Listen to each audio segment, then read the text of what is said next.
सतनाम साहेब बंदगी सभी भक्त आत्माओं को, सभी साधु संत समाज को। देहांतर गमन तथा पुनः शरीर का निर्माण अर्थात मनुष्य को मृत्यु होने के बाद, जीवों की मृत्यु होने के बाद उनको पुनः जन्म दोबारा दूसरा शरीर मिलता है। इसके बारे में इस वाणी में सतगुरु ने समझाया है। सो आपको अच्छी तरह से समझना है। इस संसार में कुछ ऐसी बातें बताते हैं लोग जो बातें सिद्ध नहीं होती हैं, लेकिन इसमें आपको सही ढंग से समझ में आ जाएगा। शब्द नंबर 15। रामुरा चली बिनावन माहो, घर छाड़े जात जोलाहा हो। गज 9 गज 10 गज 19 की पुरिया, एक तनाई 7 सूत 9 गंड 72 पाट लागो अधिकाई। तापट तुला तुलय नहीं गजना अमाई, पैसन शेर अढ़ाई। तामे घटे बढ़े रतियो नहीं, करकच करे गहराई। नित उठ बैठ खसम सो बरबस, तापर लागु तिहाई। भीगी पुरिया काम न आवे, जोलाहा चला रिसाई। कहाँ कबीर सुनो हो संतो, जिनिय सृष्टि बनाई। छाण पसार राम भज बौरे भवसागर कठिनाई। ठीक से समझना इस वाणी को। वर्तमान शरीर रूपी वस्त्र जब जीर्ण हो जाता है, तब वासना रूपी माया किए हुए कर्मानुसार शरीर रूपी वस्त्र बनवाने के लिए, कौन? वासना रूपी माया किए हुए कर्मानुसार वस्त्र बनवाने के लिए गर्भ स्थल रूप करघे पर ले जाती है।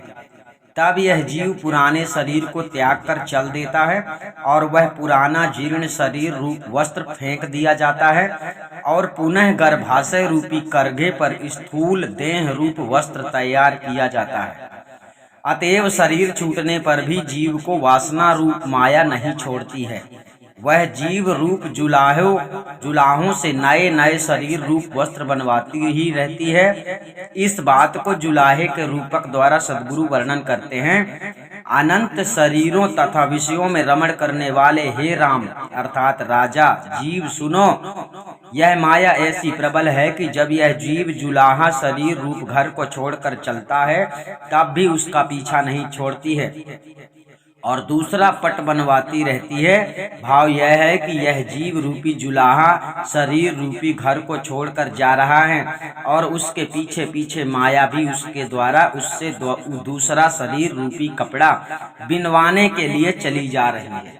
अतः अज्ञानी जीव कर्मानुसार वासनावश अनेक प्रकार के शरीरों को धरते छोड़ते रहते हैं।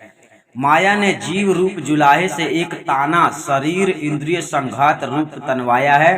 अतः इस शरीर रूपी वस्त्र के बनवाने में 1 गज, इसका मतलब है मन रूपी 1 गज, 9 गज मतलब शरीर के 9 द्वार, 10 गज मतलब 10 इंद्रियां और 19 गज मतलब 5 ज्ञान इंद्रियां, 5 प्राण और 4 अंतःकरण।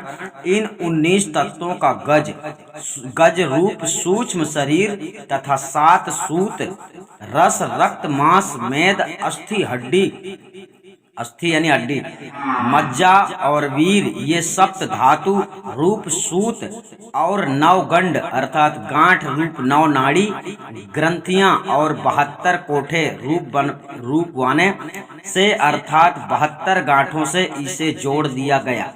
इस प्रकार इसके बनाने में पर्याप्त वस्त्र लगा।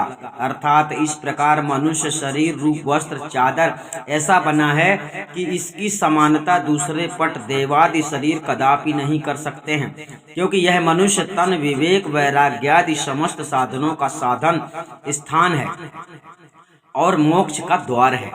उस मनुष्य शरीर रूपी पट की अन्य देवादि शरीर के साथ तुलना करने पर नापने का गज समा नहीं सकता है, क्योंकि मनुष्य शरीर ही सबसे श्रेष्ठ है। इस शरीर से ही कल्याण मोक्ष का साधन और आत्मा तथा परमात्मा का ज्ञान सद्गुरु के द्वारा प्राप्त हो सकता है। हर जगह पर ध्यान रखना कि साहिब कह रहे हैं सद्गुरु के द्वारा आत्मा तथा परमात्मा का ज्ञान प्राप्त हो सकता है, अन्य किसी शरीर से नहीं।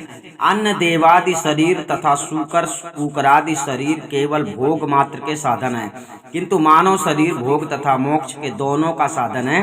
अतः मानव शरीर अन्य शरीरों की अपेक्षा श्रेष्ठ होने से मूल्यवान है। अतएव देवादि शरीर 1 पैसे में भी 2.5 सेर के समान सस्ता है। उसमें रत्ती भर भी घटता बढ़ता नहीं है, सदा सस्ता ही रहता है। बहुत झंझट करने पर भी उसकी कुछ भी कीमत नहीं। सबसे महंगा बहुमूल्य तो एक मनुष्य शरीर ही है। जीव रूपी जुलाहे को अविद्या रूपी माया जुलाहिन स्त्री प्रतिदिन उठकर अर्थात सुषुप्त निद्रा से जागृत में आकर जीव रूपी अपने पति से जबरदस्ती लड़ती रहती है और समस्त पापादि कर्म कराती रहती है, जिससे जीव सदा दुखी रहता है। उस पर भी त्रिदोष रूप ज्वर अर्थात अध्यात्म, अधिभूति तथा आधिदैव रूप त्रिविध ताप दुख लगा हुआ है। इससे और भी अधिक दुखी रहता है। यह अविद्या रूप जुलाहिन जीव रूपी जुलाहे को शांति नहीं लेने देती है। इसी प्रकार लड़ते झगड़ते 3 पन व्यतीत हो जाते हैं। तत्पश्चात चौथापन आने पर उक्त अविद्या रूप जुलाहिन जीव रूप जुलाहे के देह इंद्रियादि संघात रूप ताना पर भोग वासना रूपी जल डाल देती है, अर्थात मन रूपी ताना से निर्मित शरीर तथा मन दोनों को भोग वासना रूप जल से भिजा देती है, जिससे वह मन तथा शरीर रूपी पुरिया भींज जाती है। तब वह भींजा हुआ शरीर और मन उभय रूप पुरिया जुलाहा जीव के काम लायक नहीं रहते हैं, अर्थात विषय वासना वासित शरीर और मन से विवेक वैराग्यादि रूप योग कार्य नहीं हो पाते हैं। तब जीव रूपी जुलाहा क्रोध कर चला जाता है, इस शरीर को छोड़कर दूसरे शरीर में चला जाता है।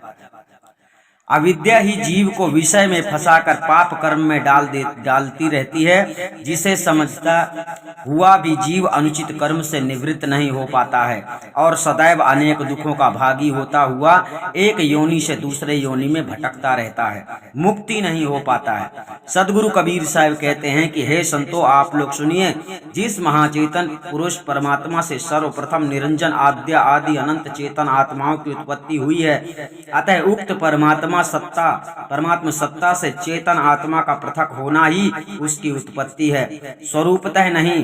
तदनंतर उसी को अनंत शक्ति के माध्यम से निरंजन आत्मा से यह 5 भौतिक जड़ सृष्टि की उत्पत्ति हुई। अतएव इस माइक प्रकृति जड़ संसार रूप प्रपंच को छोड़कर उस महाचेतन सत्पुरुष परमात्मा राम को भजें, जो कि सर्व आत्माओं के निरंतर अंतर रहित रमा हुआ है। हे बावले मनुष्य जीवो, यह संसार सागर बहुत कठिन है, इसमें जन्म मरण आदि बहुत ही दुख है। और भी साहब ने अंत में समझाया, इसमें बहुत दुख है, दुख की खानी तब बची हो जब राम ही जाने। अतः किसी सच्चे भेदी सतगुरु की शरण में जाकर उनसे भेद जानकर श्रद्धा पूर्वक उस सार शब्द सत्य पुरुष परमात्मा के लिए साधन अभ्यास करना चाहिए, अर्थात तुम्हें मोक्ष मिल जाए। ऐसा नहीं है कि आपने भेद जान लिया तो मोक्ष मिल गया, कदापि नहीं। यही सबसे बड़ी संशय है कि मनुष्य भक्ति का रहस्य नहीं जानता है और भटक रहा है। आत्मा परमात्मा का ज्ञान करना सबसे प्रथम कार्य होता है और आपका यह कार्य भेदी गुरु के बिना पूर्ण नहीं हो सकता है। और दूसरा कार्य होता है सतगुरु के बताए मार्ग पे चलना, ताकि आपके हर प्रकार के फंदों से आप लोग अलग रहें और अंत समय में आपको मोक्ष प्राप्त हो जाए और जीते जी भी आपको मुक्ति का पूर्ण अनुभव होना चाहिए। ऐसा तब होता है जब आत्मज्ञान सदगुरु कबीर साहब के बताए अनुसार आप लोगों को होता है। तो मन में आप लोगों ने मान लिया है कि हम मोक्ष मिल जाएगा हमको, तो ये आपकी गलतफहमी हो सकती है। इस संसार में बहुत पापड़ बेलने पड़ते हैं, आपको भी बेलना पड़ेगा। तो आप समझ गए होंगे। अधिक जानकारी के लिए आप लोगों को इस चैनल में सब्सक्राइब कर लेना, ताकि हर बात हर वीडियो आपको कबीर साहब की बताई गई हर शिक्षा आप लोगों तक पहुंचे। और वीडियो को ज्यादा से ज्यादा शेयर करें ताकि हर व्यक्ति को पता चले सच्चाई क्या है। सतनाम साहिब बने।